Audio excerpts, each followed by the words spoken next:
ꯑꯍꯥꯟꯕꯃꯛꯇꯗ ꯑꯩꯒꯤ ꯋꯥꯔꯤꯁꯤꯕꯨ ꯇꯥꯕꯤꯔꯤꯕꯁꯤꯡꯕꯨ ꯏꯀꯥꯏ ꯈꯨꯝꯅꯕ ꯎꯠꯆꯔꯤ꯫ ꯉꯁꯤꯁꯨ ꯏꯄ꯭ꯋꯥ ꯑꯃꯅ ꯋꯥꯔꯤ ꯑꯃ ꯍꯥꯏꯕꯤꯔꯛꯑꯦ ꯃꯣꯏꯒꯤ ꯍꯤꯡꯒꯣꯜꯅꯨꯡꯗ ꯊꯣꯛꯈꯤꯕ ꯁꯤꯒꯤ ꯋꯥꯔꯤꯁꯤꯅꯦ꯫ ꯑꯗꯣ ꯑꯩ ꯋꯥꯔꯤꯁꯦ ꯍꯧꯖꯔꯛꯑꯒꯦ꯫ ꯋꯥꯔꯤꯁꯦ ꯁꯨꯃꯥꯏꯅ ꯇꯧꯕꯅꯦ꯫ ꯍꯧꯖꯤꯛꯀꯤ ꯅꯨꯄꯤꯁꯦ ꯃꯥꯁꯦ ꯑꯩꯈꯣꯏꯒꯤ ꯌꯥꯝ ꯁꯦꯡꯅ ꯍꯥꯏꯔꯕꯗ ꯃꯥꯁꯦ ꯂꯝꯆꯠ ꯈꯤꯇꯪ ꯐꯖꯗꯕ ꯑꯩꯈꯣꯏꯒꯤ ꯅꯨꯄꯤ ꯑꯃ ꯑꯗꯨꯝ ꯑꯣꯏꯈꯤꯕꯗꯣ, ꯃꯐꯝ ꯃꯔꯥꯡ ꯈꯪꯗꯅ ꯑꯗꯨꯝ ꯂꯦꯟꯈꯤꯕꯗꯣ ꯃꯥꯒꯤ ꯄꯨꯟꯁꯤꯁꯦ ꯁꯤꯁꯦ ꯑꯣꯏꯗꯣꯏꯅꯦꯕ꯫ ꯍꯧꯖꯤꯛꯀꯤ ꯏꯄꯥ ꯍꯣꯏꯒꯤ ꯃꯣꯏꯒꯤ ꯂꯝꯁꯦ ꯆꯤꯡꯁꯤꯗꯒꯤ ꯁꯤꯡꯒ ꯃꯌꯥꯝ ꯃꯌꯥꯝ ꯆꯜꯂꯒ ꯂꯩꯕ, ꯑꯗꯒꯤ ꯎꯒꯁꯦ ꯀꯛꯑꯒ ꯑꯗꯨꯃꯥꯏꯅ ꯊꯝꯃꯒ ꯂꯂꯣꯟꯕ, ꯑꯗꯨꯅ ꯁꯤꯟꯐꯝ ꯑꯣꯏꯕ ꯂꯝꯅꯦ ꯍꯥꯏꯌꯦ꯫ ꯑꯗꯨꯗꯨꯒ ꯃꯣꯏꯒꯤ ꯂꯝꯁꯤꯗ ꯑꯗꯨꯃꯥꯏꯅ ꯎ ꯀꯛꯄ ꯃꯤꯁꯦ ꯑꯇꯣꯞꯄ ꯂꯝꯗꯒꯤ ꯂꯥꯛꯑꯒ ꯑꯍꯤꯡ ꯈꯪꯅ ꯆꯥꯟꯅꯕ, ꯃꯣꯏ ꯑꯗꯨꯒꯤ ꯂꯝꯗ ꯈꯪꯅ ꯆꯥꯟꯅꯕꯁꯤꯡꯗ ꯑꯍꯤꯡ ꯑꯃ ꯑꯅꯤꯒ ꯂꯦꯛꯑꯒ ꯎꯗꯣ ꯀꯛꯑꯒ ꯑꯩꯈꯣꯏ ꯇꯥꯇꯥꯗꯒ ꯑꯗꯨꯃꯥꯏꯅ ꯄꯨꯈꯤꯕ, ꯑꯗꯨ ꯁꯨꯃꯥꯏꯅ ꯁꯨꯝ ꯇꯧꯕꯖꯥꯠꯅꯤ꯫ ꯑꯗꯩ ꯁꯤꯡꯒꯁꯦ ꯃꯌꯥꯝ ꯃꯌꯥꯝ ꯆꯜꯂꯒ ꯒꯥꯔꯤꯗꯒ ꯃꯄꯣꯠ ꯍꯥꯞꯄꯒ ꯄꯨꯕ, ꯁꯨꯃꯥꯏꯅ ꯇꯧꯋꯦ ꯍꯥꯏ꯫ ꯑꯗ ꯍꯧꯖꯤꯛꯀꯤ ꯍꯥꯏꯔꯤꯕ ꯏꯃꯨꯡꯁꯦ, ꯃꯣꯏꯒꯤ ꯏꯃꯨꯡꯁꯦ ꯈꯤꯇꯪ ꯅꯥꯇꯩ ꯆꯥꯗꯕ ꯏꯃꯨꯡ ꯍꯥꯏꯇꯥꯔꯦ꯫ ꯑꯗꯒꯤ ꯌꯨꯝꯒꯤ ꯑꯍꯜ ꯑꯣꯏꯔꯤꯕꯁꯤꯅ ꯑꯩꯈꯣꯏꯒꯤ ꯍꯤꯗꯥꯛꯀ ꯉꯥꯎꯔꯒ ꯌꯨꯒ ꯊꯛꯑꯒ ꯑꯗꯨꯝ ꯅꯣꯡꯃꯒꯤ ꯌꯨ ꯒꯤꯂꯥꯁ ꯑꯃꯅꯤꯒ ꯄꯤꯊꯛꯑꯒ ꯑꯗꯨꯝ ꯃꯇꯝ ꯃꯥꯡꯕ ꯌꯥꯕ ꯃꯤ ꯍꯥꯏꯇꯥꯔꯦ꯫ ꯑꯗꯨꯒ ꯏꯃꯨꯡꯁꯤꯒꯤ ꯑꯃꯨꯛ ꯅꯨꯄꯤꯁꯤꯅ ꯀꯩꯅꯣ ꯇꯧꯕ, ꯑꯩꯈꯣꯏꯒꯤ ꯈꯔ ꯅꯨꯄꯥꯅ ꯒ꯭ꯌꯥꯟ ꯇꯥꯗ꯭ꯔꯁꯨ ꯅꯨꯄꯤꯅ ꯒ꯭ꯌꯥꯟ ꯇꯥꯕ ꯂꯩꯗꯅ, ꯑꯗꯨ ꯑꯣꯏꯗꯕ ꯃꯣꯏꯁꯦ꯫ ꯅꯨꯄꯥꯒ ꯅꯨꯄꯤꯒ ꯆꯞ ꯃꯥꯟꯅꯅ ꯉꯥꯎꯃꯤꯟꯅꯕ ꯍꯥꯏꯗꯣ꯫ ꯑꯗꯩ ꯅꯨꯄꯤꯁꯤꯁꯨ ꯀ꯭ꯋꯥ ꯃꯇꯞ ꯑꯃ ꯎꯝꯖꯜꯂꯒ ꯀꯩ ꯍꯥꯏꯅꯤ, ꯃꯤꯒꯤ ꯃꯈꯨꯠ ꯃꯁꯥꯒꯁꯦ ꯈꯤꯇꯪ ꯍꯦꯛ ꯁꯥꯡꯕ ꯃꯤ ꯍꯤꯡꯒꯣꯜꯗꯒꯤ ꯃꯄꯨ ꯇꯥꯛꯇꯅ ꯍꯦꯛ ꯂꯧꯕꯤ, ꯍꯦꯛꯇ ꯍꯦꯛꯇꯠꯄꯤ, ꯃꯤꯒꯤ ꯌꯣꯟꯅꯕ ꯊꯝꯖꯕ ꯄꯣꯠ ꯆꯩꯒꯁꯦ ꯍꯦꯛꯇ ꯍꯦꯛꯇꯠꯄꯤ, ꯑꯗꯨꯃꯥꯏꯅ ꯇꯧꯕ꯫ ꯑꯗꯩ ꯃꯈꯨꯠ ꯃꯁꯥꯁꯨ ꯈꯤꯇꯪ ꯁꯥꯡꯕ ꯍꯥꯏꯇꯥꯔꯦ꯫ ꯑꯗꯨꯒ ꯃꯣꯏ ꯏꯃꯨꯡꯁꯤꯒꯤ ꯃꯆꯤꯟ ꯃꯅꯥꯎꯁꯦ ꯑꯍꯨꯝꯅꯦ, ꯅꯨꯄꯤ ꯑꯅꯤ ꯅꯨꯄꯥ ꯑꯃ ꯀꯣ꯫ ꯍꯧꯖꯤꯛꯀꯤ ꯏꯄ꯭ꯋꯥ ꯍꯣꯏꯒ ꯃꯣꯏꯒꯁꯦ ꯂꯝ ꯍꯤꯡꯒꯣꯜ ꯅꯨꯡꯁꯦ ꯄꯨꯟꯕ, ꯌꯨꯝꯗꯤ ꯅꯛꯅꯕ ꯅꯠꯇꯕ ꯍꯤꯡꯒꯣꯜ ꯅꯨꯡ ꯄꯨꯟꯕ꯫ ꯑꯗꯨꯒ ꯍꯧꯖꯤꯛꯀꯤ ꯏꯃꯨꯡꯁꯤꯒꯤ ꯃꯅꯥꯎ ꯅꯨꯄꯥꯁꯤꯒ ꯍꯧꯖꯤꯛꯀꯤ ꯏꯄ꯭ꯋꯥꯁꯤꯒ ꯇꯤꯟꯅꯕ, ꯑꯗꯒꯤ ꯏꯄ꯭ꯋꯥꯁꯤꯒꯤ ꯃꯆꯦꯒ ꯍꯧꯖꯤꯛꯀꯤ ꯅꯨꯄꯤꯁꯦ, ꯑꯣꯛꯇꯕꯤ ꯑꯣꯏꯔꯛꯀꯗꯧꯔꯤꯕ ꯅꯨꯄꯤꯁꯦ, ꯃꯣꯏꯒꯁꯦ ꯑꯗꯨꯝ ꯃꯃꯥꯟꯅꯕꯤ ꯑꯣꯏꯅ ꯃꯔꯣꯜ ꯑꯣꯏꯅ ꯇꯤꯟꯅꯔꯛꯄ ꯍꯥꯏꯇꯥꯔꯦ꯫ ꯇꯤꯟꯅꯔꯛꯄꯁꯤꯗ ꯅꯣꯡꯃ ꯁꯨꯃꯥꯏꯅ ꯇꯧꯋꯦ ꯍꯥꯏ꯫ ꯑꯩꯈꯣꯏꯒꯤ ꯃꯃꯥꯟꯅꯕꯤ ꯃꯌꯥꯝ ꯑꯩꯈꯣꯏ ꯌꯥꯎꯁꯪ ꯃꯇꯝꯒꯤ ꯁꯦꯜ ꯈꯥꯏꯕꯁꯤꯗ ꯁꯦꯜꯒꯤ ꯄꯩꯁꯥꯗꯨꯅ ꯊꯥꯕꯜ ꯆꯣꯡꯁꯦꯅ ꯍꯥꯏꯅꯕꯖꯥꯠꯅꯤꯗ꯫ ꯊꯥꯕꯜ ꯆꯣꯡꯁꯦꯅ ꯍꯥꯏꯅꯔꯒ ꯊꯥꯕꯜꯁꯦ ꯆꯣꯡꯉꯦ꯫ ꯊꯥꯕꯜꯁꯦ ꯆꯣꯡꯕꯒꯤ ꯄꯩꯁꯥ ꯑꯔꯦꯝꯕ ꯈꯔ ꯂꯩꯕ ꯍꯥꯏꯇꯥꯔꯦ꯫ ꯑꯔꯦꯝꯕ ꯈꯔ ꯂꯩꯕꯁꯦ ꯁꯤꯁꯦ ꯃꯊꯪ ꯊꯥꯕꯜꯒꯤ ꯊꯝꯖꯤꯟꯁꯦꯅ ꯍꯥꯏꯅꯕꯖꯥꯠꯅꯤꯗ ꯅꯨꯄꯤꯁꯤꯡꯁꯦ꯫ ꯑꯩꯈꯣꯏ ꯅꯨꯄꯤꯁꯤꯡꯗꯤ ꯌꯥꯝ ꯇꯧꯋꯤꯗꯅ, ꯊꯥꯕꯜꯒꯤ ꯄꯩꯁꯥꯁꯦ ꯅꯨꯄꯥ ꯑꯝꯇꯅ ꯋꯥꯕꯤꯕ ꯅꯠꯇꯦꯕ, ꯑꯩꯈꯣꯏ ꯅꯨꯄꯤꯅ ꯌꯥꯝ ꯋꯥꯔꯒ ꯁꯤꯜꯂꯒ ꯆꯣꯡꯖꯕꯅꯤꯗꯅ ꯊꯥꯕꯜꯁꯤꯗꯤ꯫ ꯗ ꯃꯣꯏꯁꯨ ꯌꯥꯝ ꯋꯥꯅ ꯑꯗꯨꯃꯥꯏꯅ ꯁꯤꯟꯗꯅ ꯈꯣꯠꯇꯅ ꯆꯣꯡꯗꯅ ꯇꯧꯔꯒ ꯄꯩꯁꯥ ꯈꯔ ꯂꯦꯝꯕ, ꯑꯗꯣ ꯄꯩꯁꯥ ꯈꯔꯁꯦ ꯂꯦꯝꯃꯦ, ꯑꯗꯣ ꯃꯊꯪꯒꯤ ꯊꯝꯖꯤꯜꯂꯁꯦꯅ ꯍꯥꯏꯅꯔꯒ ꯈꯔ ꯋꯥꯔꯨꯕ ꯂꯩꯁꯥꯕꯤ ꯈꯔꯁꯤꯡꯗꯨꯅ ꯁꯤꯅ ꯅꯨꯡꯗꯥꯡ ꯌꯦꯟ ꯆꯔꯥ ꯑꯃ ꯆꯥꯔꯁꯦ ꯑꯗꯨꯒ ꯑꯔꯦꯝꯕ ꯊꯝꯖꯤꯜꯂꯁꯤꯅ ꯍꯥꯏꯔꯒ ꯃꯣꯏꯁꯦ ꯅꯨꯡꯗꯥꯡꯁꯦ ꯆꯥꯛ ꯆꯥꯅꯩ ꯍꯥꯏ꯫ ꯑꯗꯣ ꯄꯩꯁꯥ ꯅꯨꯡꯁꯥꯁꯦ ꯂꯣꯏ ꯄꯥꯟꯅ ꯂꯣꯏꯔꯒ ꯄꯩꯁꯥꯁꯦ ꯁꯤꯉꯩ ꯂꯦꯝꯃꯦ ꯈꯣꯠꯂꯦꯅ ꯍꯥꯏ ꯀꯥꯟꯗ ꯄꯩꯁꯥ ꯑꯔꯦꯝꯕꯁꯦ ꯍꯧꯖꯤꯛꯀꯤ ꯈꯔ ꯀꯩꯅꯣ ꯇꯧꯕꯤ ꯅꯨꯄꯤꯁꯦ, ꯈꯔ ꯐꯠꯇꯕꯤ ꯑꯣꯏꯗꯣꯏꯁꯦꯀꯣ, ꯃꯥꯅ ꯃꯣꯏ ꯏꯃꯨꯡꯁꯤꯅ ꯄꯩꯁꯥꯁꯦ ꯄꯥꯏꯁꯜꯂꯒꯦꯅ ꯍꯥꯏꯕꯖꯥꯠꯅꯤꯗ꯫ ꯍꯧꯖꯤꯛ ꯑꯩꯈꯣꯏ ꯃꯥꯅ ꯄꯨꯒꯦ ꯍꯥꯏ, ꯃꯊꯪ ꯆꯍꯤꯗ ꯄꯨꯊꯣꯔꯛꯀꯦ ꯈꯣꯠꯀꯦ ꯀꯥꯏꯅ ꯍꯥꯏꯔꯒ꯫ ꯑꯗꯩ ꯃꯣꯏ ꯃꯃꯥꯟꯅꯕꯤ ꯃꯌꯥꯝꯁꯤꯗꯤ ꯃꯣꯏꯁꯦ ꯆꯤꯡꯅꯕꯀꯣ, ꯑꯁ ꯃꯣꯏ ꯏꯃꯨꯡꯗ ꯄꯩꯁꯥ ꯄꯤꯁꯟꯗꯣꯏꯁꯤꯕꯨ, ꯑꯗꯣ ꯃꯣꯏ ꯏꯃꯨꯡꯗ ꯆꯥꯛꯁꯨ ꯆꯥꯅꯁꯜꯂꯨꯔꯕꯅꯤꯅ ꯃꯣꯏꯁꯦ ꯍꯥꯏꯕꯁꯨ ꯉꯝꯗꯕꯤ ꯑꯃ ꯂꯩꯗꯥꯏꯅꯦ꯫ ꯑꯗꯒꯤ ꯈꯔ ꯁꯥꯊꯤꯗꯕ ꯃꯤꯒ ꯑꯣꯏꯔꯗꯤ ꯐꯩ, ꯈꯔꯒ ꯁꯥꯊꯤꯕ ꯃꯤꯒ ꯑꯣꯏꯕꯁꯤꯗ ꯇꯜꯂꯕꯀꯣ ꯃꯣꯏꯁꯦ꯫ ꯑꯗꯣ ꯌꯥꯗ ꯑꯗꯨꯝ ꯄꯥꯏꯁꯟꯈ꯭ꯔꯦ꯫ ꯑꯗꯣ ꯁꯨꯃꯥꯏꯅ ꯂꯩꯔꯦ꯫ ꯑꯗꯒꯤ ꯃꯣꯏꯁꯦ ꯃꯇꯝ ꯈꯔ ꯑꯗꯨꯃꯥꯏꯅ ꯁꯨꯝ ꯂꯩꯕꯗꯒꯤ ꯅꯣꯡꯃ ꯃꯣꯏꯒꯤ ꯏꯃꯨꯡꯁꯦ, ꯍꯧꯖꯤꯛꯀꯤ ꯅꯨꯄꯤꯁꯤꯒꯤ ꯏꯃꯨꯡꯁꯦ, ꯃꯣꯏ ꯏꯃꯨꯡꯁꯤꯗ ꯌꯥꯝ ꯈꯔ ꯑꯍꯜ ꯑꯣꯏꯕ ꯃꯤꯌꯥꯏ ꯆꯟꯕ ꯑꯃꯒ ꯅꯨꯄꯥ ꯑꯅꯤ ꯑꯃꯒ, ꯃꯣꯏ ꯑꯍꯨꯝꯁꯦ ꯑꯍꯤꯡ ꯑꯝꯇ ꯂꯦꯛꯀꯦ ꯈꯣꯠꯀꯦ, ꯑꯩꯈꯣꯏ ꯈꯪꯅꯕ ꯀꯅꯥꯝ ꯂꯩꯇꯦ, ꯎ ꯌꯥꯟꯕ ꯂꯥꯛꯄꯅꯤ ꯈꯣꯠꯄꯅꯦꯅ ꯍꯥꯏ ꯀꯥꯟꯁꯤꯗ ꯃꯣꯏ ꯍꯤꯗꯥꯛ ꯊꯛꯄꯗꯒꯤ ꯃꯄꯥꯁꯤꯒ ꯈꯪꯅꯕ ꯍꯥꯏꯇꯥꯔꯦ꯫ ꯂꯦꯛꯎ ꯈꯣꯠꯂꯨ, ꯆꯥꯛ ꯏꯁꯤꯡꯅ ꯑꯩꯈꯣꯏꯗ ꯆꯥꯔꯁꯤ, ꯑꯗꯨꯒ ꯅꯣꯏ ꯂꯦꯛꯄꯗꯤ ꯅꯣꯏ ꯁꯪꯒꯣꯏꯗ ꯁꯨꯃꯥꯏꯅ ꯂꯦꯛꯑꯣ ꯈꯣꯠꯂꯣꯅ ꯍꯥꯏꯅꯩ ꯌꯥꯏ꯫ ꯑꯗ ꯑꯩꯈꯣꯏ ꯍꯧꯖꯤꯛꯀꯤ ꯏꯄ꯭ꯋꯥꯁꯦ ꯃꯣꯏꯁꯨ ꯑꯗꯨꯝ ꯑꯉꯥꯡ ꯑꯣꯏꯅ ꯋꯥꯔꯤꯗꯣ ꯑꯗꯨꯝ ꯂꯣꯏ ꯇꯥꯕꯗꯣꯀꯣ, ꯑꯗ ꯑꯗꯨꯝ ꯈꯪꯕꯗꯣ ꯋꯥꯔꯤꯗꯣ, ꯑꯗꯨꯃꯥꯏꯅ ꯑꯍꯤꯡ ꯂꯦꯛꯄ ꯈꯣꯠꯄꯅ ꯍꯥꯏꯅꯕꯁꯤꯗ ꯍꯧꯖꯤꯛꯀꯤ ꯏꯄ꯭ꯋꯥꯁꯤ ꯃꯣꯏ ꯃꯃꯥꯍꯣꯏ ꯃꯟꯗꯣꯝꯆꯥ ꯍꯣꯏꯅꯗꯤ ꯍꯥꯏꯅꯩ ꯍꯥꯏꯕ, ꯑꯁ ꯃꯣꯏ ꯏꯃꯨꯡꯁꯤꯗ ꯑꯍꯤꯡ ꯂꯦꯛꯇꯣꯏꯁꯤꯕꯨ ꯂꯩꯁꯥꯕꯤ ꯗꯕꯜꯒ ꯂꯩꯁꯜꯂꯦ ꯁꯤꯕꯨ ꯐꯔꯤꯉꯩꯗꯤ ꯐꯩ ꯍꯦꯡꯋꯥꯏ ꯐꯠꯇ꯭ꯔꯗꯤ ꯍꯥꯏꯗꯤ ꯍꯧꯖꯤꯛꯀꯤ ꯏꯃꯨꯡꯁꯤꯒꯤ ꯃꯃꯥ ꯁꯥꯕꯤꯁꯦ ꯌꯨꯝꯕꯨꯔꯦꯝꯕꯤ ꯑꯣꯏꯗꯣꯏꯁꯤꯅ ꯃꯥꯅꯒ ꯈꯔ ꯒ꯭ꯌꯥꯟ ꯇꯥꯗꯕꯒ ꯑꯗꯒꯤ ꯃꯄꯥꯗꯨꯅ ꯈꯔ ꯒ꯭ꯌꯥꯟ ꯇꯥꯗꯕꯒ ꯍꯥꯏꯅ ꯃꯣꯏꯁꯦ ꯍꯥꯏꯐꯦꯠ ꯅꯤꯡꯐꯨꯗꯤ ꯋꯥꯔꯤ ꯁꯥꯟꯅꯩ ꯍꯥꯏ ꯏꯅꯥꯎꯄꯥꯁꯨ ꯑꯗꯨꯝ ꯑꯉꯥꯡ ꯏꯑꯣꯏ ꯑꯣꯏꯒꯩ ꯋꯥꯔꯤꯗꯣ ꯑꯗꯨꯝ ꯇꯥꯏ ꯍꯥꯏꯌꯦꯕ ꯃꯣꯏꯁꯨ ꯑꯗꯩ ꯁꯨꯃꯥꯏꯅ ꯁꯨꯝ ꯂꯩꯕꯗꯒꯤ ꯃꯣꯏꯁꯦ ꯑꯍꯤꯡ ꯂꯦꯛꯑꯦ ꯍꯥꯏꯌꯦ ꯑꯍꯤꯡ ꯂꯦꯛꯑꯒ ꯅꯨꯃꯤꯠ ꯅꯤनी ꯍꯨꯝꯅꯤꯒ ꯂꯦꯛꯑꯝꯃꯒ ꯃꯣꯏꯁꯦ ꯑꯃꯨꯛ ꯆꯠꯈꯤ ꯍꯥꯏ ꯑꯗꯣ ꯑꯗꯨ ꯐꯥꯎꯗꯤ ꯃꯣꯏꯁꯦ ꯀꯩꯁꯨꯝ ꯅꯨꯡꯉꯥꯏꯇꯕ ꯄꯥꯎ ꯇꯥꯕ ꯈꯣꯠꯄ ꯀꯩꯝ ꯂꯩꯇꯦ ꯍꯥꯟꯅꯒꯤ ꯍꯥꯃꯨ ꯑꯗꯨꯝ ꯂꯩꯕ ꯍꯧꯖꯤꯛꯀꯤ ꯅꯨꯄꯤꯁꯦ ꯅꯨꯄꯤ ꯍꯥꯏꯕꯗꯤ ꯍꯧꯖꯤꯛꯀꯤ ꯐꯠꯇꯕꯤ ꯊꯕꯛ ꯇꯧꯔꯛꯇꯣꯏꯁꯦ ꯍꯥꯏꯗꯤ ꯑꯩꯈꯣꯏꯒꯤ इसेंग सेंगना हारगा कइनो ओइरकदोइसे लमचत कामी नुपी ओइरक्तोइसे मासे नुपा नहागा कोइबा हौरए हायबा को सि मतम लेसाबीगा खरा फारगा अदा मतमददी नुपीसे लाइक लासु याम तमनबा मतमदी ओइदे हायबा को लाइक लासु याम खरा खकना तमबाने अयामना लाइकसे तमनदबा हाइतार 10 थारगा पास तबोय तौदबोय अदुमाय लोय तोकनगे हाइतार फिसा लोनसाना अदुम सिनफम ओइबा अदुदुगा मासे नुपागा कोइबा हौरगा नुपागी प्रोग्राम गा थोकपा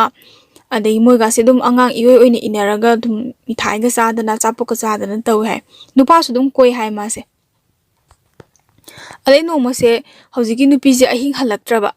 अहिंग हलक्त्रे ना तौरगा मोइसे चेनबा ओइरमनीना चेनबा ओइरमनी असदु नुपीदु चेनग्रा माले खोदख्रा माले ना मोइसे चेनग्रा माले ना खल्लगा मासे नोंगालकपसदा मासे मयुमदा लैरमबा हाइतार अदई मयामसिना हौजिकी इपासी मचेसिना कइनो ना ngarang थेंगाबाव नयुमदा हलाउद्रिदो खोदि नंग चेंग्रबोय निंगे ना मासे इफंग फंग है हाइरुरबजानिदा खोदि नंग चेंग्रबोय निंगे दुगा नंग कमाय तौरमिनो हाइबा कान हौजिकी ममासिना नंगना इचाबीदा दुमाय हाय याब्रा खोपे याब्रा त पाव थंगनदने त खनरे ये त अलदिगी हौजिकी इपासी मचेगासे मसमगा फोइबीदुना नंगना इचासे दुमाय हाय याब्रा खो याब्राना माय मसंगा फोइबी हाय मचेसे कप्पे हायबको कपना माजु मयुमदा चलगा अमुक तमुरबा ममाजिदा अदि ममाजिना अमुक युमगी ममा होय मंदोम जावयना साउदना ए हलक्ते हानि मान इचादा मसम फोय याब्राना अदि मोइना हौनरगा हौजिकी ममा मचाजे खनारे ये द हौजिकी ममा मचाजे खरा साथीबा हाइतार मयाम मचिनमक्ता हायजु हेता ngambadoko यावबनेबा मी अदुगुम मी ओइबजानिदा हेता ngamba हेता ओखतना ngangbी कीदबी अदुमाय तब हेता खनारे ये खनाबे याबा खनारे हेता लेकायगाजे यावनदना दे यारे यारे तो हाइदि हौजिकी हाइरुबा मीदुना लालेदनाको मफमरां खंगदा नोइ केदबे हाइरुइनोना अरानबा तारेदनाको अदई तोकनगरी वारिसे तुमिना कौनदरे मचे अनिसे कौनदरे इपाइजु चंगबा खोपदा हाना दौना चंगदरे हायबको चंगुनु खोलुनु ममा पाल चंगुनु खोलुनु मोयुंग समनबा याबा मी नते खोते चंगदरे अदगिदी इचे हौजिकी इचेसेको हौजिकी इपासिगी इचेसे मासे नुपा माय नुसिनजबसिदा हौजिकी नुपीसिना पाउ तमसलबजान हौजिकी लमसा कामबी नुपीसिना मादी अदई नुपा कोइबनी खोटपनी मान एबु सुमाइना संदोई खोली याम फत्तबा मीनी खोपनीना पाउसे तममबजानी माय नुसिनबा नुपासिदा अद माय नुसिनबा नुपासिना अमतंग उनसे थोलओ ना पाउसेलागा हौजिकी मचेसे इपासिगी मचेसे थोकचरुबजानी अद नंग सुमाइना तौई हाय अतोपा नुपा कोई हाय खोली हाय नंग याम सुम खरा हाइरबजानेबको वारीसे अदु हाइबदेगी हौजिकी इपासिगी मचेसे मासे नुपासता कप्पगा ए दुमाइन केसु तौदे खोते मोइगी मागी लमचतो अदुदि लोय असेंबा हाइरमे हाइबा साउनिंगबगी मासु मादे दुमाइन तौदे दि चमचम हलक्ते खोते हाइरुबनी खोपनी इबानी काइनरजु याय नंग अदुगा लमचती खंगु मीन हाइगा हेता लौबा खोपा माय नुसिनबा नुपासे खनरबजानिदा दे खनबदेगी अदुम वारी सानद्रे हाइबा अदुगी दुम काइनग्रे हाइबको अदुगा हौजिकी लमसा कामबी नुपीसे माना ngambei changse दुमाइना तौरगा हौजिकी इपासिगी मचेसे अदई मागी हौजिक साउनगिबा नुपा काइनगिबा नुपागासे दुम मतम खरा मोय कोइनबी मान तोइजे मफमरांग इखम खंगदबी नुपीनेबा अदई सुमाइना दुम तौरेदना अदुगा आई वारीसे मु कइनो मकोते कितंग हंकचरके माना अहिंग हलक्तेन हाइसे अहिंग हलक्तेन हाइबसिना सुमाइना तौबो ओइदुबा चप चाबीदी खंगे दो मयामना सुमाइना हाइनयेदि हायेबको हाइनबा वासे अचुम्बदी ओइदोइनी अदो डायरेक्ट मिटमंगना उहोबदी नत्तेना हायेबा इपासिना मासे नुपासिगा मागी नुसिनबा नुपासिगा चेलनेना मासे चेलने चलगा नुपासिना अदुम फत्तबा मरीदो होई लमसत कामबा मरीसे थममगा थेमगा थममबजानिदा ꯊꯦꯝꯃꯒ ꯊꯝꯃꯝꯃꯒ ꯃꯥꯗꯤ ꯑꯗꯨꯝ ꯑꯃꯨꯛ ꯍꯜꯂꯛꯄ ꯍꯥꯏꯇꯥꯔꯦ ꯑꯗꯨꯃꯥꯏꯅ ꯍꯜꯂꯛꯄ ꯑꯗꯨꯃꯥꯏꯅ ꯇꯧꯕꯁꯤꯗ ꯃꯌꯥꯝꯅ ꯑꯗꯨꯃꯥꯏꯅ ꯁꯨꯝ ꯈꯔ ꯈꯔ ꯉꯥꯡꯅꯔꯛꯄꯗꯒꯤ ꯍꯧꯖꯤꯛꯀꯤ ꯏꯄ꯭ꯋꯥꯁꯤꯒꯤ ꯃꯆꯦꯒꯤ ꯃꯃꯥꯁꯤꯗꯤ ꯃꯥꯗꯤ ꯌꯥꯝ ꯁꯥꯎꯅꯤꯡꯉꯕ ꯑꯝꯇꯪꯗꯤ ꯁꯤꯡꯉ ꯊꯝꯃꯒ ꯃꯥꯅ ꯄꯥꯎꯁꯦ ꯇꯥꯔꯛꯄꯗꯒꯤ ꯃꯣꯏ ꯏꯃꯨꯡꯁꯤꯗ ꯑꯗꯨꯃꯥꯏꯅ ꯍꯥꯏꯔꯨꯅꯤꯅ ꯍꯥꯏꯕꯁꯤꯗ ꯏꯄ꯭ꯋꯥꯁꯤꯒꯤ ꯃꯆꯦꯒ ꯏꯄ꯭ꯋꯥ ꯍꯣꯏꯒꯤ ꯃꯣꯏ ꯃꯆꯤꯟ ꯃꯅꯥꯎ ꯑꯗꯒꯤ ꯃꯣꯏ ꯃꯌꯥꯝꯁꯤꯅ ꯈꯥꯝꯃꯦ ꯑꯁꯤꯒꯨꯝꯕ ꯃꯊꯣꯡ ꯃꯔꯝ ꯈꯪꯗꯕ ꯏꯃꯨꯡꯁꯤꯒ ꯃꯥꯟꯅꯔꯨꯅꯨ ꯃꯣꯏꯒ ꯃꯥꯟꯅꯔꯒ ꯆꯞ ꯃꯥꯟꯅꯅ ꯑꯉꯥꯎꯕ ꯇꯥꯅꯤ ꯃꯣꯏꯁꯤꯗꯤ ꯂꯥꯞꯊꯣꯛꯈ꯭ꯔꯣ ꯀꯧꯅꯗ꯭ꯔꯕ ꯅꯠꯇ꯭ꯔꯥ ꯀꯧꯅꯔꯨꯔꯅꯨꯅ ꯂꯩꯀꯥꯏ ꯑꯍꯟꯁꯤꯡꯗ ꯊꯦꯝꯕꯤ ꯍꯥꯏ ꯃꯣꯏ ꯁꯨꯃꯥꯏꯅ ꯊꯦꯝ ꯈꯣꯠꯇꯅ ꯇꯧꯔ ꯃꯣꯏꯁꯦ ꯁꯝꯕꯟꯒ ꯈꯥꯖꯤꯟꯅꯗꯅ ꯀꯩꯝꯇ ꯆꯪꯅꯈꯤꯗ꯭ꯔꯦ ꯍꯥꯏ ꯃꯣꯏꯒ ꯑꯗꯩ ꯃꯣꯏꯗ ꯍꯧꯖꯤꯛꯀꯤ ꯂꯝꯆꯠ ꯀꯥꯝꯕꯤꯒꯤ ꯏꯃꯨꯡꯁꯤꯗ ꯃꯣꯏꯒꯤ ꯏꯃꯨꯡꯁꯤꯗ ꯑꯩꯈꯣꯏꯒꯤ ꯑꯍꯤꯡ ꯌꯥꯔꯛꯏꯕ ꯃꯤꯁꯦ ꯃꯣꯏꯁꯦ ꯇꯣꯏꯅꯗꯤ ꯂꯦꯛꯇꯦ ꯍꯥꯏꯕ ꯃꯔꯛ ꯃꯔꯛꯇ ꯈꯤꯇꯪ ꯂꯦꯛꯄꯅꯦ ꯍꯥꯏ ꯑꯗ ꯃꯣꯏꯁꯤꯗ ꯑꯃꯨꯛ ꯀꯃꯥꯏꯅ ꯇꯧꯒꯦ ꯍꯥꯏꯕ ꯀꯥꯟꯁꯤꯗ ꯁꯤꯗ ꯈ꯭ꯋꯥꯏꯗꯒꯤ ꯉꯁꯥꯏ ꯑꯍꯜ ꯑꯃ ꯌꯥꯎꯈꯤꯕꯁꯦ ꯈ꯭ꯋꯥꯏ ꯃꯤꯌꯥꯏ ꯆꯟꯕ ꯑꯃ ꯌꯥꯎꯈꯤꯕꯁꯦ ꯃꯥꯒ ꯃꯔꯤ ꯂꯩꯅꯔꯛꯇꯣꯏꯅꯦꯕꯀꯣ ꯍꯧꯖꯤꯛꯀꯤ ꯂꯝꯆꯠ ꯀꯥꯝꯕꯤ ꯅꯨꯄꯤꯁꯤꯒ ꯑꯗꯨꯗꯨꯒ ꯃꯣꯏꯁꯤ ꯍꯦꯟꯖꯥꯡ ꯅꯥꯄꯤꯒ ꯃꯌꯥꯝ ꯄꯣꯔꯛꯇꯅ ꯑꯗꯒꯤ ꯐꯧꯒꯁꯦ ꯍꯦꯛ ꯄꯣꯔꯛꯇꯅ ꯃꯣꯏ ꯏꯃꯨꯡꯁꯤꯗ ꯑꯗꯩ ꯁꯪꯒꯣꯏꯗ ꯂꯩꯔꯝꯕꯗꯒꯤ ꯑꯇꯩꯉꯩꯅ ꯍꯟꯈ꯭ꯔꯁꯨ ꯍꯧꯖꯤꯛꯀꯤ ꯈꯔ ꯃꯤꯌꯥꯏ ꯆꯟꯕ ꯃꯤꯁꯦ ꯑꯁ ꯃꯥꯗꯤ ꯍꯦꯛ ꯑꯍꯤꯡ ꯍꯦꯛ ꯂꯦꯛꯑꯧ ꯃꯊꯟꯇꯗꯤ ꯁꯪꯒꯣꯏꯗ ꯂꯦꯛꯄ ꯅꯨꯡꯉꯥꯏꯇꯦꯅ ꯏꯃꯨꯡꯗꯒ ꯍꯦꯛ ꯄꯨꯁꯟ ꯑꯁꯨꯃꯥꯏꯅ ꯇꯧꯔꯕꯖꯥꯠꯅꯤꯗ ꯑꯗꯩ ꯂꯩꯀꯥꯏ ꯃꯌꯥꯝꯗꯤ ꯃꯣꯏ ꯏꯃꯨꯡꯗ ꯇꯧꯔꯤꯁꯤꯕꯣ ꯍꯥꯏꯗꯤ ꯅꯨꯄꯥꯗꯨꯁꯨ ꯅꯍꯥ ꯅꯠꯇꯕꯅꯤꯅ ꯃꯤꯌꯥꯏ ꯆꯟꯕ ꯃꯤ ꯑꯣꯏꯕꯅꯤꯅ ꯂꯩꯀꯥꯏ ꯃꯌꯥꯝꯅꯁꯨ ꯀꯩꯁꯨ ꯊꯣꯏꯅ ꯈꯟꯖꯜꯂꯨꯗꯕꯗꯣ ꯄꯪꯂꯩꯗ ꯂꯩꯔꯤꯕꯣꯏ ꯃꯄꯥꯁꯤꯒ ꯃꯣꯏꯅ ꯈꯟꯕꯅ ꯃꯄꯥꯁꯤꯒ ꯌꯨ ꯊꯛꯃꯤꯟꯅꯗꯅ ꯆꯥꯃꯤꯟꯅꯗꯅ ꯃꯄꯥꯁꯤꯒ ꯇꯤꯟꯅꯔꯤꯕꯣꯏꯅ ꯑꯗꯨꯃꯥꯏꯅ ꯈꯟꯕ ꯍꯧꯖꯤꯛꯀꯤ ꯏꯃꯨꯡꯁꯦ ꯈꯔ ꯆꯥꯕ ꯊꯛꯄꯗ ꯈꯔ ꯀꯣꯝꯅ ꯎꯔꯛꯑꯦ ꯍꯥꯏ ꯍꯥꯏꯗꯤ ꯍꯥꯟꯅꯒꯤ ꯑꯗꯨꯃꯥꯏꯅ ꯃꯐꯝ ꯃꯔꯥꯡ ꯈꯪꯗꯅꯒ ꯆꯥꯕꯗꯣ ꯆꯥꯗ꯭ꯔꯦ ꯍꯥꯏꯕ ꯑꯦꯟꯖꯥꯡꯃꯛꯇ ꯊꯣꯡꯉꯁꯨ ꯈꯤꯇꯪ ꯃꯆꯨ ꯇꯥꯅ ꯊꯣꯡꯕ ꯑꯗꯣ ꯍꯧꯖꯤꯛꯀꯤ ꯑꯩꯈꯣꯏ ꯏꯄꯥ ꯍꯣꯏꯒꯤ ꯃꯣꯏꯅ ꯈꯜꯂꯤꯁꯤꯅ ꯃꯤ ꯑꯃ ꯌꯥꯎꯕꯁꯤꯗ ꯆꯥꯛ ꯌꯦꯟꯖꯥꯡꯒꯁꯦ ꯈꯔ ꯃꯆꯨ ꯇꯥꯅ ꯆꯥꯖꯔꯦ ꯀꯥꯏꯅꯀꯣ ꯑꯗꯨꯝ ꯉꯥꯡꯅꯩ ꯍꯥꯏ ꯂꯩꯀꯥꯏ ꯑꯃ ꯄꯥꯜꯂꯗꯤ ꯑꯗꯨꯝ ꯉꯥꯡꯅꯩꯗꯅꯀꯣ ꯑꯐꯕꯗ ꯑꯣꯏꯔꯁꯨ ꯑꯗꯒꯤ ꯐꯠꯇꯕꯗ ꯑꯣꯏꯔꯁꯨ ꯑꯗꯨꯝ ꯉꯥꯡꯅꯩꯗꯅ ꯑꯗꯨꯃꯛꯅ ꯌꯥꯝ ꯍꯦꯟꯅ ꯃꯣꯏꯕꯨ ꯀꯩꯅꯣ ꯇꯧꯕꯗꯤ ꯅꯠꯇꯕ ꯑꯗꯨꯝ ꯈꯤꯇꯪ ꯉꯥꯡꯅꯕ ꯍꯥꯏꯁꯦ ꯑꯗꯨꯝ ꯉꯥꯡꯅꯕꯅꯦꯕ ꯅꯨꯡꯉꯥꯏꯕꯅꯦꯕꯀꯣ ꯑꯋꯥ ꯄꯣꯊꯥꯕ ꯑꯣꯏꯗꯅ ꯋꯥꯔꯤꯗꯗꯤ ꯑꯗꯣ ꯁꯨꯃꯥꯏꯅ ꯁꯨꯝ ꯍꯥꯏꯅꯩ ꯍꯥꯏ ꯑꯗꯨꯗꯨꯒ ꯑꯗꯨꯃꯥꯏꯅ ꯇꯧꯕꯗꯒꯤ ꯅꯨꯄꯤꯁꯦ ꯅꯣꯡꯃ ꯃꯥꯏ ꯃꯁꯥꯁꯦꯀꯣ ꯀꯩꯅꯣꯝꯃ ꯏꯇꯧ ꯇꯧꯕ ꯍꯥꯏꯇꯥꯔꯦ ꯃꯥꯁꯦ ꯃꯁꯥꯁꯦ ꯈꯤꯇꯪ ꯃꯌꯥꯝꯒ ꯃꯥꯟꯅꯗꯕ ꯅꯣꯏꯈꯠꯂꯛꯄꯒꯤ ꯇꯥꯏꯞꯇ ꯇꯧꯕ ꯍꯥꯏꯇꯥꯔꯦ ꯅꯣꯏꯈꯠꯂꯛꯄꯩ ꯇꯥꯏꯞ ꯃꯁꯥꯁꯦ ꯏꯀꯥꯝ ꯀꯥꯝꯈꯠꯄꯩ ꯇꯥꯏꯞꯇ ꯇꯧꯕ ꯃꯥꯁꯦ ꯑꯗ ꯌꯥꯝ ꯅꯣꯏꯈꯠꯂꯦꯅꯦ ꯍꯟꯗꯛꯇꯤ ꯅꯣꯏ ꯏꯃꯨꯡꯁꯦ ꯏꯟꯁꯥꯡ ꯑꯍꯥꯎ ꯑꯍꯥꯎ ꯆꯥꯗꯅ ꯌꯥꯝ ꯅꯣꯏꯈꯠꯂꯦ ꯈꯣꯠꯂꯦ ꯀꯥꯏꯅꯒ ꯃꯌꯥꯝꯅꯒ ꯂꯛꯅꯩ ꯍꯥꯏ ꯍꯧꯖꯤꯛꯀꯤ ꯅꯨꯄꯤꯁꯨ ꯑꯗꯨꯝ ꯍꯔꯥꯎꯋꯦ ꯍꯥꯏꯌꯦ ꯃꯥꯁꯦ ꯑꯗꯨꯗꯒꯤ ꯅꯣꯡꯃ ꯏꯄ꯭ꯋꯥꯁꯤꯅ ꯑꯩꯈꯣꯏꯒꯤ ꯗꯨꯔꯒꯥ ꯄꯨꯖꯥ ꯃꯇꯝꯒꯤ ꯌꯥꯝ ꯏꯪꯕ ꯃꯇꯝꯗꯣ ꯗꯨꯔꯒꯥ ꯄꯨꯖꯥꯒꯤ ꯈꯔ ꯏꯪꯕ ꯃꯇꯝ ꯑꯗꯨꯗ ꯃꯣꯏꯁꯦ ꯄꯣꯠ ꯍꯨꯔꯥꯟꯕ ꯁꯨꯝ ꯆꯠꯅꯩꯌꯦꯕ ꯍꯥꯏꯕ ꯑꯗꯣ ꯄꯣꯠ ꯍꯨꯔꯥꯟꯕ ꯆꯠꯅꯕꯁꯤꯗ ꯍꯧꯖꯤꯛꯀꯤ ꯏꯃꯨꯡꯁꯦ ꯃꯣꯏ ꯃꯅꯤꯡꯁꯤꯗ ꯑꯩꯈꯣꯏ ꯀꯣꯕꯤ ꯊꯥꯕꯖꯥꯠꯅꯤꯗ ꯀꯣꯕꯤꯌꯣ ꯆꯨꯋꯣ ꯊꯥꯏ ꯍꯥꯏ ꯑꯗ ꯃꯣꯏꯁꯦ ꯑꯩꯈꯣꯏꯒꯤ ꯅꯨꯡꯗꯥꯡ ꯌꯥꯝ ꯀꯟꯅ ꯊꯦꯡꯕꯗꯤ ꯅꯠꯇ꯭ꯔꯤꯕꯤ ꯄꯨꯡ 10 ꯁ꯭ꯋꯥꯏꯃꯨꯛ ꯇꯥꯕꯁꯤꯗ ꯑꯉꯥꯡ ꯑꯣꯏꯔꯤꯉꯩꯗꯤ ꯃꯣꯏꯗꯤ ꯑꯗꯨꯒꯤ ꯄꯨꯡꯗꯣ ꯌꯥꯝ ꯊꯦꯡꯉꯕꯣꯏꯅ ꯈꯟꯖꯕꯗꯣ ꯑꯗꯨꯗ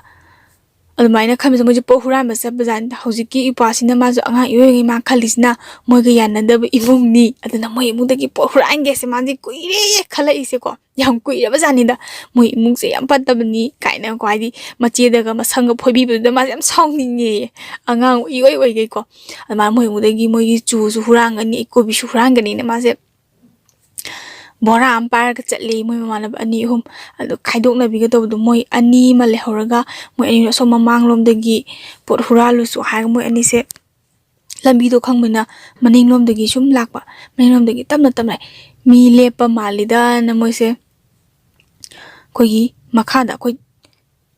ꯀꯩꯅꯣ ꯂꯩꯔꯤꯕꯁꯤꯒꯤ ꯃꯈꯥꯗ ꯑꯩꯈꯣꯏ ꯏꯒ ꯄꯩꯔꯒ ꯊꯝꯃꯦ ꯍꯥꯏꯕꯀꯣ ꯑꯩꯈꯣꯏꯒꯤ ꯋꯥꯅ ꯐꯖꯅ ꯁꯒꯥꯏ ꯁꯥꯔꯒ ꯏꯁꯦ ꯐꯖꯅ ꯊꯝꯕꯖꯥꯠꯅꯤꯗ ꯑꯗꯨꯏ ꯃꯔꯨꯝꯁꯤꯗ ꯃꯣꯏꯕꯥꯅꯤꯁꯦ ꯂꯣꯠꯂꯦ ꯍꯥꯏ ꯑꯗꯨꯒ ꯃꯃꯥꯟꯅꯕꯁꯤꯒ ꯃꯥꯒ ꯂꯣꯠꯄꯁꯤꯗ ꯃꯥꯁꯦ ꯍꯧꯖꯤꯛꯀꯤ ꯑꯍꯜ ꯑꯣꯏꯕ ꯅꯨꯄꯥꯁꯦ ꯃꯥꯁꯦ ꯃꯅꯤꯡꯁꯤꯗ ꯃꯥꯁꯦ ꯂꯦꯞꯄ ꯂꯩ ꯍꯥꯏꯌꯦꯕ ꯃꯅꯤꯡꯁꯤꯗ ꯂꯦꯞꯄꯒ ꯂꯩꯕꯁꯤꯗ ꯍꯧꯖꯤꯛꯀꯤ ꯈꯤꯇꯪ ꯀꯩꯅꯣꯁꯦ ꯃꯣꯏꯒꯤ ꯂꯝꯆꯠ ꯀꯥꯝꯕꯤ ꯅꯨꯄꯤꯁꯦꯀꯣ ꯃꯥꯁꯦ ꯊꯣꯛꯂꯛꯑꯒ ꯑꯩꯈꯣꯏꯒꯤ ꯈꯨꯠꯁꯦ ꯍꯥꯏꯐꯦꯠ ꯆꯤꯡꯅꯕꯣꯏ ꯀꯩꯕꯣꯏ ꯁꯨꯝ ꯇꯧꯕꯗꯣ ꯈꯪꯕ꯭ꯔꯥ ꯑꯍꯤꯡꯅꯤꯅ ꯑꯗꯣ ꯍꯧꯖꯤꯛꯀꯤ ꯑꯉꯥꯡꯁꯤꯗꯤ ꯑꯩꯈꯣꯏ ꯊꯥꯕꯜꯅꯒ ꯐꯕꯅꯤ ꯃꯤꯁꯦ ꯑꯗꯨꯝ ꯂꯥꯞꯇꯛꯅ ꯎꯕꯗ ꯀꯅꯥꯅꯣꯅ ꯃꯥꯁꯦ ꯈꯪꯕ ꯉꯝꯕꯗꯣ ꯃꯁꯛꯁꯦ ꯑꯗ ꯃꯥꯁꯦ ꯏꯟꯈꯠꯂꯛꯄ ꯃꯇꯝꯒ ꯑꯣꯏꯕꯒ ꯃꯥꯁꯦ ꯍꯦꯛꯇ ꯃꯤꯍꯨꯟꯁꯦ ꯇꯤꯡ ꯇꯤꯡ ꯇꯤꯡ ꯆꯣꯡꯉꯒ ꯑꯗꯨꯝ ꯃꯨꯟꯅ ꯌꯦꯡꯉ ꯂꯩꯕꯗꯣ ꯄꯨꯔꯥ ꯑꯗꯨꯗ ꯄꯨꯔꯥ ꯄꯨꯛꯅꯤꯡ ꯆꯪꯈ꯭ꯔꯕ ꯃꯣꯏꯁꯦ ꯀꯩꯗꯧꯔꯤꯖꯥꯠꯅꯣꯅꯦꯅ ꯃꯥꯁꯦ ꯌꯥꯝ dum yam thawai tanaga yengjabado ko yenge hai adu moise maninglom da dum changi hai bako maninglom da changi hai moise pose mamana bazina kaidorino di hangi hai mongonda adu mana matai thangba adu mana dum ibang bangi moi asida kanano asida moi da lakpa usuba nu baji ga moi asije ichi ga moi makhotching nei sini ba moi baji maya ga je ki gatli khangbra anga oi bani da khangdawni na adu duga moi se pose huran da bi la aga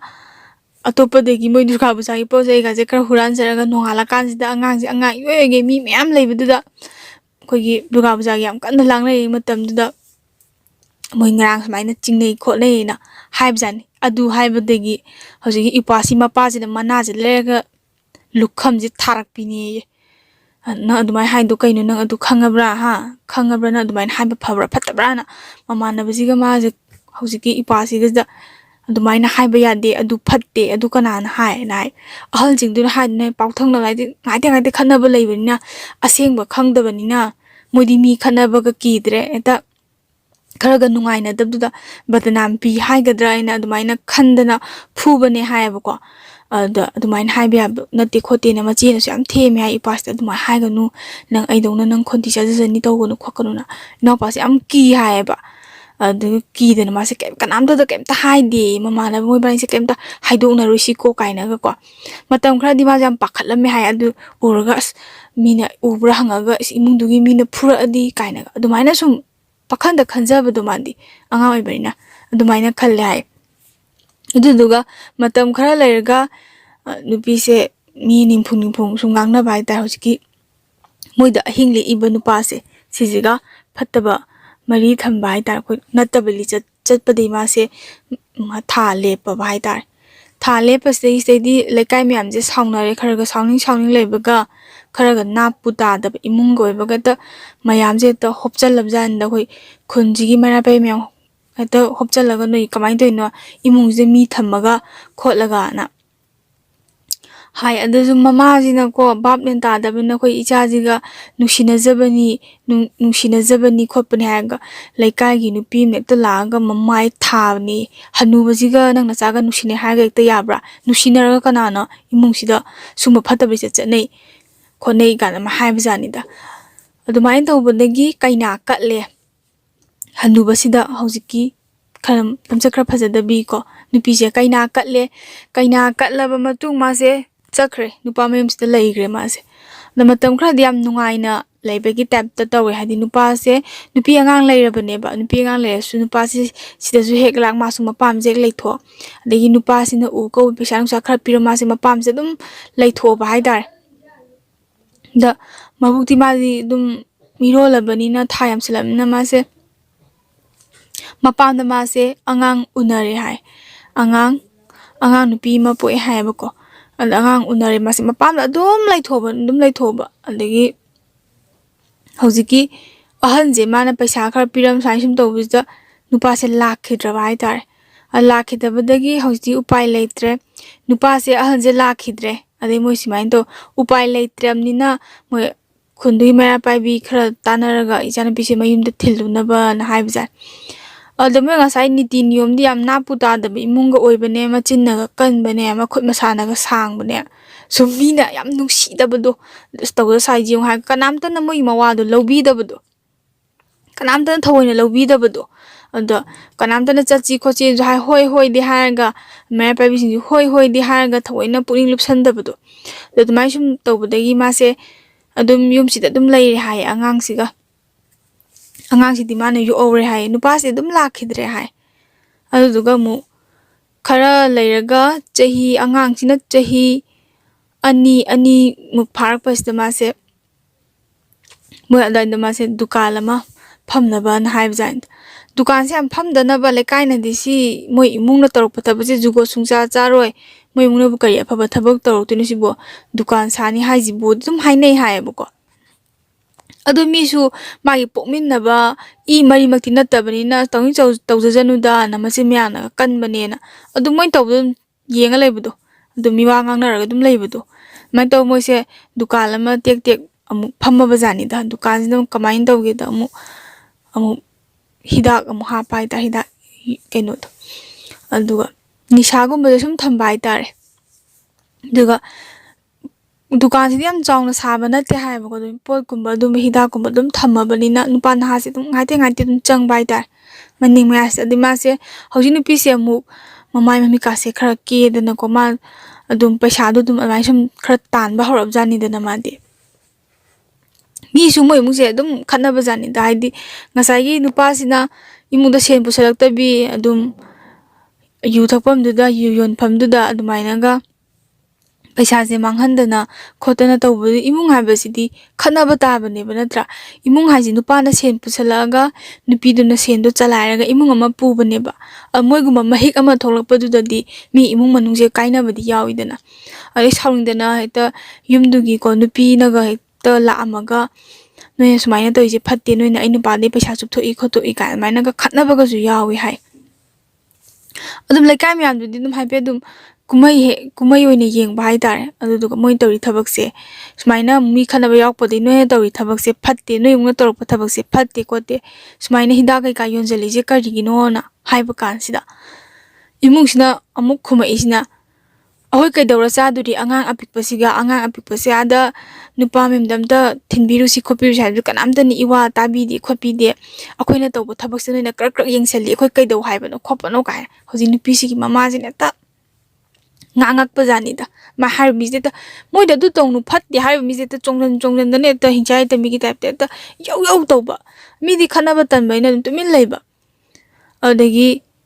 club ne maina pai bi ne moi na har ga nu hidak ti yon ga nu noi na tong ni ba sinpham to ka su kai de dukan pham ba ka su kai du hidak ti yon hidak yon ba si de ko club ne ya de maina pai bi ne ya de sine adagi moi se dum yon gi dre ko ade yon gi da ba de nupi se dukan katang phamba du mina kwa mata ama kai ma chaba du di shel yam sit pa natte dana adagi di ma se amu bazar da khogi bazar gi mi gi kai thaba inkhang khar suraga ayuk ta gi chakharga nungda waram tasmaina halakpi si gi thabak se amu ma se challe hai thabak su wat ta bajani da kamain taw no honi koi thi hek thi bra gaino aduduga angang ji na ne dum langtho thamba haidi angang ji irujabi ne ju khangdabi hojiki mabok sina adegi man mating ka koi tai tai ra ga imwa ka molaga marang kai ta thamme khamba sai mi tur anti akhoi yam isa yam na le hai ba na to ko adi kemta lo shan bi da ba du ko adegi 상고이나 까다이노 예나 카나 까라이노 마통마랑 칸다비 오이단 앙아지 농아바데 ingdam da지다 오르수 데 프리 마탈람데기 데기 파닝 마탈람게 셀란 콩아 마탈람 셀란 깜다 잉전 비다버도 황브라 또 앙앙도수 마사모도 파나 라이타버도 코이 콩라이 주바이 타입도 용 앙앙 자히 홈 파드리바제 둥 ꯌꯦꯡꯉꯣꯕ ꯃꯤꯗꯤ ꯖꯣꯇꯣꯟ ꯌꯥꯝ ꯇꯧꯅꯩꯗꯅ ꯃꯃꯥ ꯈꯨꯗꯤꯡꯃꯛ ꯑꯗꯣ ꯃꯥꯗꯤ ꯉꯁꯥꯏꯒꯤ ꯏꯔꯥꯡꯗꯨꯒꯤ ꯋꯥꯈꯜꯗ ꯃꯆꯥꯁꯨ ꯀꯩꯅꯣ ꯈꯪꯗ꯭ꯔꯕꯤꯗꯣ ꯑꯗꯨꯃꯥꯏꯅ ꯇꯧꯔꯦ ꯃꯥꯏꯅ ꯃꯥꯁꯦ ꯑꯗꯨꯃꯥꯏꯅ ꯈꯔ ꯇꯧꯕ ꯏꯃꯨꯡꯁꯦ ꯑꯃꯨꯛ ꯃꯇꯝ ꯈꯔ ꯃꯥꯅ ꯑꯗꯨꯃꯥꯏꯅ ꯇꯧꯔꯒ ꯈꯔ ꯆꯥꯕꯣꯏ ꯆꯥꯗꯕꯣꯏ ꯇꯧꯔꯒ ꯑꯁ ꯀ꯭ꯋꯥꯒꯁꯨ ꯍꯦꯛꯇ ꯅꯣꯡꯃꯒꯤ ꯋꯥꯠꯄ ꯌꯥꯗꯕꯤ ꯆꯥꯛ ꯆꯥꯕ ꯆꯥꯗꯕ ꯅꯣꯡꯃꯒꯤ ꯀ꯭ꯋꯥ ꯋꯥꯠꯄ ꯌꯥꯗꯕꯤ ꯏꯃꯨꯡ ꯑꯣꯏꯕꯖꯥꯠꯅꯤ ꯑꯗꯨꯒ ꯃꯄꯥꯗꯨꯅ ꯌꯨ ꯋꯥꯠꯄ ꯌꯥꯗꯕ 미기 데바 karma kari thoi khori moi kem khangba nati deba karma kem chatpa imunga natreba adagi nupi se adumaina thabak se matam khara chatlambadagi ma se ke khale kera ka chakhale ke ba haina yam phajana ke bado ai ke ne na mamai mitang ke ga ba phuang ne bim leidai ne ai phiron ga sine hek machu ga se masa ga sanandabi da ayak pa set padu ko leibane ba ai nokna bana chade ko leibane ba mi yaudrane akhoi nupi masendi hainadrane ko hainabane akhoi nupi masendi kuchu sina ga khara ga phajadraga pamjabagi ne moina setlido aduisu moi maong matokdo nusidabagi minaga pangang dangang na ningbodo adu ebjani da adumaina ga setlaga mase yam chatle hai mai japadi mase chatlambadi mase ahing halaktabi numi nini ga halaktabi anungala hek halakpi sumai tawe hai duduga kaigino nangna ahing halaktri du kholi dukan icham jamnaga sum yam phaba saraga mi khangtokning be hangboda asmoy yumbu du na yada dana thabak leidana halaktri ni bara ju tingani paisa ngai ni singai pire as paisa singai ni imung puri ni kholi ni paisa ga khara yam thokpai type to ko mi gi mem da thabak suba set pase khoi gi paisa je ta job phangbi khoi gi tolop sabi ki type to wa ga se ta ngang bi main to bujan da mase du maina matam khara chala ma se amuk chengkhre mana cheliba lam se ko hojiki ipa hoi moi sidi khangde hai lam je kari lam no khangde hai ba ko adu chengre macha sina muk sida thaname macha sina mapam da thaname mana muk chen thokre de angang ji khamdem nungai te hai ba angang si mandom cha jing adei mai ma jing na ju lu na to bi na te do adei mabok mapu na ju lu na to bi na ta ba tum hana moli du gem albenam kem yengjan bi dab do angang je nomi cha khar pija adegi maning chalame na de maning chale angang si mamang chale phajai mu te do dam heta phudabi angang gi asmayang lenga je tek ka do mali moi de khude pa thajan bi almai to bujida angang du gi di mo se nungai ta ba phawe hai ba angang do aduduga moina angang ji nusidana hojiki ipasi moi mache se ko mache singji moi le sabi double phai dana moi se adu moi se phana nusina drasu tina drasu mama nabi gi hek inkhalak pada homin kamin na pe mama nabi masai nungai ta dana moi sina acha pong ge pizza adegi adum phiron ga se kuma harau tholop jam atang mana drasu ahong bam or sek thon bi smain taw hai adegi sumaina do badagi hojiki ipasi gi mache se masu luhong dore hai ade masu luhong dore basida longbai baton se sum tongna basida hojiki moi imung se khangbra khar na teija da imung se sina akhoi gi su baton tawbiyu khotpiyu na hai bjan da hoi baton si pirage khoi di lam du su jatam na khangdam na baton si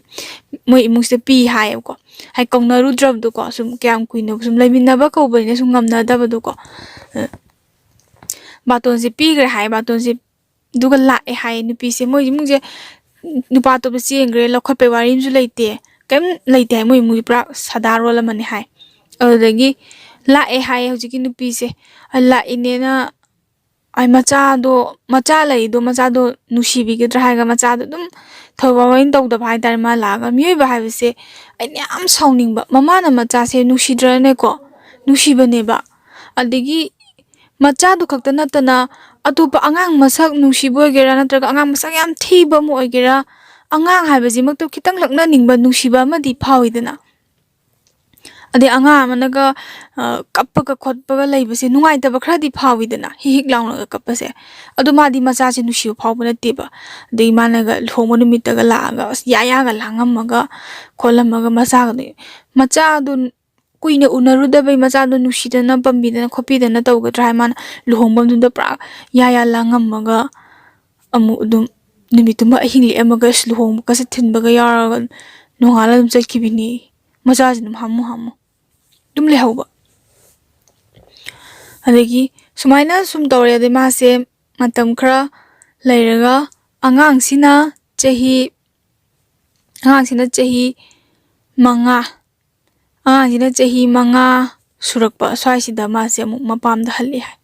matam je di hoji khoi ipa ga se moi se ipa ha se moi se pakhang pungkak phare hai masa ga se na le hai bu ko hai di mingon da kari hai ni kari ngang ni mi na khalli bis yam na ta sukra ma khai dum khange hai ba ada hoji ki dupi se amuk halle e hai ade as moi myam sina di as amuk halle ji ma na tawru pathak si budum halakani da na khalle hai macha si ga ma se amuk le minare angang se adu ma se dum gyan tara drai na khalaga dum ta da bado adegi ma se hana ki thabak se dum challe hai mi gi bazar da thabeng khang suru ga halak pisi ma si dum ta bai da sumaina challaga ma se dum lei hai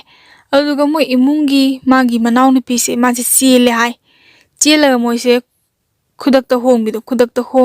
hongbido admaina hongtokre hai adi sel thum do leitabani na dum hongtokhiba paisa nungsa do kem tungse manti do nomagi chahawra lore thawra lore du khatani moin khaliba ada manaw pisdi lu hongkre hai aduga hojiki nupi se ma se mayam changdana khar di ngang ba hore nang na yumdo anirak ni nang na paluri do adu nang khitang khallo handaka to nu lekai segi tanthokani khokani haibani akhoina haibana te amaina dum haibi bazainda hadi gyan je khara tajarak namne na mai sum haibi bazani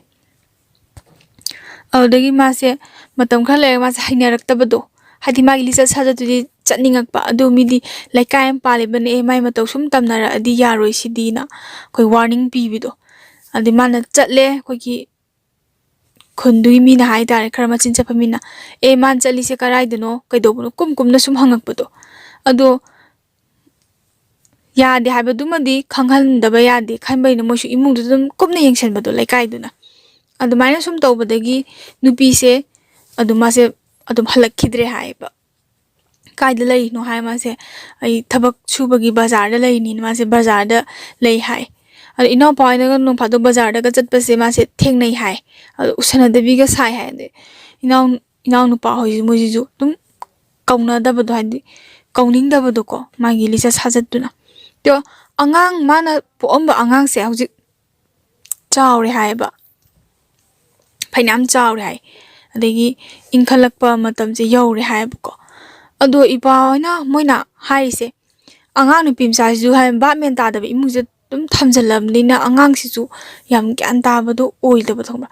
ꯏꯊꯛ ꯏꯔꯥꯡꯗ ꯍꯦꯛ ꯇꯥꯎꯒꯦ ꯇꯧꯕꯗꯣ ꯃꯁꯥꯁꯦ ꯑꯉꯥꯡꯗꯤ ꯑꯣꯏꯖꯔꯤꯕꯗ ꯃꯌꯥꯝꯅ ꯅꯃꯥꯁꯨ ꯑꯗꯨꯃꯥꯏꯅ ꯇꯧꯕꯅꯤꯅ ꯅꯪ ꯇꯧꯕ ꯌꯥꯗꯦ ꯑꯗꯨꯅ ꯒ꯭ꯌꯥꯟ ꯇꯥꯅ ꯂꯩꯌꯨ ꯂꯥꯏꯔꯤꯛ ꯂꯥꯏꯁꯨ ꯇꯝꯃꯨꯅꯗꯤ ꯑꯗꯨꯝ ꯍꯥꯏꯖꯕ ꯑꯗꯣ ꯍꯥꯏꯕ ꯋꯥꯅꯤ ꯏꯃꯨꯡꯗꯨꯅ ꯚꯥꯞ ꯇꯥꯗ꯭ꯔꯕꯅꯤꯅ ꯑꯉꯥꯡꯗꯨꯁꯨ ꯑꯗꯨꯝ ꯚꯥꯞ ꯇꯥꯗꯕꯗ ꯌꯥꯎꯈꯤꯕꯗꯣ ꯑꯗꯩ ꯃꯥꯒꯤ ꯃꯥꯃ ꯍꯥꯏꯇꯥꯔꯦ ꯍꯧꯖꯤꯛꯀꯤ ꯏꯄꯥꯁꯤ ꯃꯣꯏ ꯃꯃꯥꯟꯅꯕꯁꯤꯡꯁꯦ ꯃꯥꯁꯨ ꯅꯨꯄꯤ ꯊꯤꯔꯦ ꯍꯥꯏ ꯅꯨꯄꯤ ꯊꯤꯔꯦ ꯍꯧꯖꯤꯛꯁꯦ ꯃꯣꯏꯁꯦ ꯄꯨꯟꯅ ꯂꯩꯃꯤꯟꯅꯔꯤꯅꯦꯕꯀꯣ ꯄꯨꯟꯅ ꯂꯩꯃꯤꯟꯅꯔꯁꯨ ꯌꯥꯝꯅ ꯅꯨꯡꯉꯥꯏꯕ ꯈꯨꯍꯤꯡ ꯑꯃꯗ ꯌꯥꯝ ꯏꯪꯅ ꯆꯤꯛꯅ ꯂꯩꯕ ꯏꯃꯨꯡꯗꯤ ꯑꯣꯏꯗꯕꯗꯣ ꯉꯥꯏꯍꯥꯛ ꯂꯩꯒꯅ ꯒ꯭ꯔꯣꯡꯒ꯭ꯔꯥꯡ ꯑꯃꯨꯛ ꯈꯠꯅꯕꯤ ꯉꯥꯏꯍꯥꯛ ꯂꯩꯒ ꯌꯧ ꯑꯃꯨꯛ ꯇꯧꯕꯤ ꯃꯤꯅ ꯌꯥꯝ ꯇꯥꯅꯤꯡꯗꯕ ꯌꯨꯝꯊꯪꯅꯕꯗ ꯌꯥꯝ ꯍꯩꯅꯗꯕ ꯍꯥꯏꯗꯣ ꯑꯣꯏꯕꯗꯣ ꯑꯗꯒꯤ ꯃꯣꯏ ꯏꯃꯨꯡꯒꯤ ꯈꯟꯅꯕ ꯍꯦꯛ ꯈꯥꯝꯃꯨꯕ ꯃꯤꯗꯣ ꯍꯦꯛ ꯑꯣꯟꯁꯤꯜꯂꯒ ꯍꯦꯛ ꯍꯧꯔꯛꯄꯤ ꯁꯨꯃꯥꯏꯅ ꯇꯧꯋꯦꯕ ꯁꯤꯒꯨꯝꯕ ꯏꯃꯨꯡꯁꯦ ꯌꯥꯎꯗꯕꯗꯤ ꯅꯠꯇꯦ ꯌꯥꯎꯋꯦꯕꯀꯣ ꯑꯗꯣ ꯁꯤ ꯀꯩꯅꯣꯕ ꯍꯦꯃꯟꯗ꯭ꯔꯅꯦꯀꯣ ꯌꯥꯝ ꯐꯠꯇꯦꯕ ꯃꯣꯏꯅ ꯇꯧꯔꯤ ꯊꯕꯛꯁꯦ ꯑꯗꯣ ꯑꯩꯈꯣꯏꯁꯦ ꯁꯤꯗ ꯂꯩꯀꯥꯏ ꯑꯃ ꯈꯨꯜ ꯑꯃ ꯄꯥꯟꯕꯒꯤ ꯌꯥꯗꯦ ꯍꯥꯏꯕꯗꯨꯃ ꯈꯪꯍꯟꯕꯗꯤ ꯐꯩꯗꯅ ꯃꯥ ꯐꯠꯇꯕ ꯊꯕꯛ ꯇꯧꯅꯤꯡꯉꯦꯅ ꯌꯨꯝꯗꯨꯗ ꯂꯩꯔ ꯑꯗꯨꯝ ꯇꯧꯔꯗꯤ ꯑꯗꯨꯝ ꯂꯩꯀꯥꯏꯗꯣ ꯃꯤ ꯆꯦꯟꯊꯗꯣꯏꯅꯦꯕ ꯑꯗꯣ ꯃꯥꯗꯤ ꯆꯠꯈ꯭ꯔꯦ ꯑꯗꯣ ꯃꯆꯥꯗꯤ ꯑꯃꯨꯛ ꯊꯝꯃꯝꯃꯦꯕ ꯃꯆꯥꯗꯨꯒꯤ ꯄꯨꯟꯁꯤꯅ ꯑꯃꯨꯛ ꯀꯃꯥꯏꯅ ꯑꯣꯏꯍꯧꯗꯣꯏꯅꯣ ꯁꯤꯅꯤꯗ